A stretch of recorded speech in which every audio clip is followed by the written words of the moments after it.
Well, so many years ago, when my son was first diagnosed with ADHD and dyslexia, we were lucky because he had great teachers. It was identified early, and they were supportive and open to accommodations.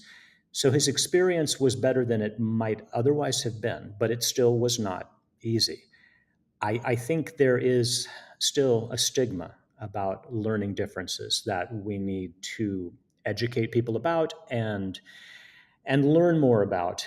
The main thing for my son was to hear that there was a reason why he was struggling and that there were strategies that could be used to make things easier, and that it was not a failure on his part. It was simply that he processes information a little bit differently than the traditional classroom is organized to to help with.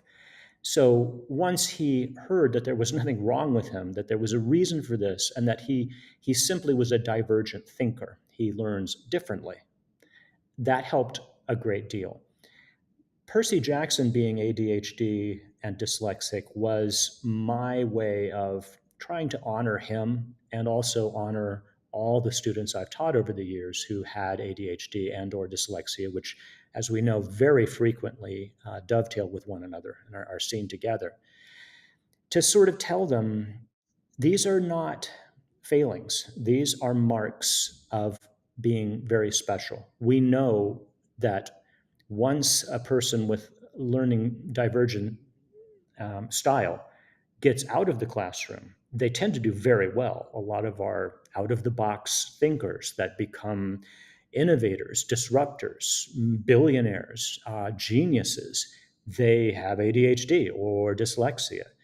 And it is because they had to find different ways of coming at a problem that they are able to be so successful and so creative outside the classroom once they graduate.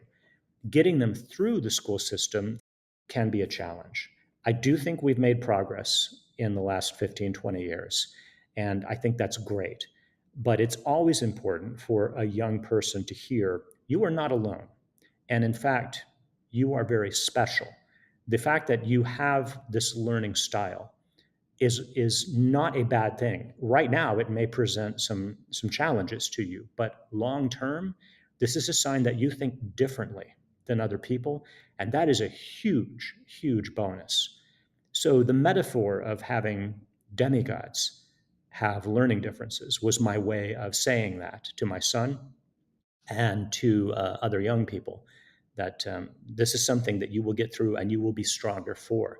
And I'm happy to say my son is now an adult.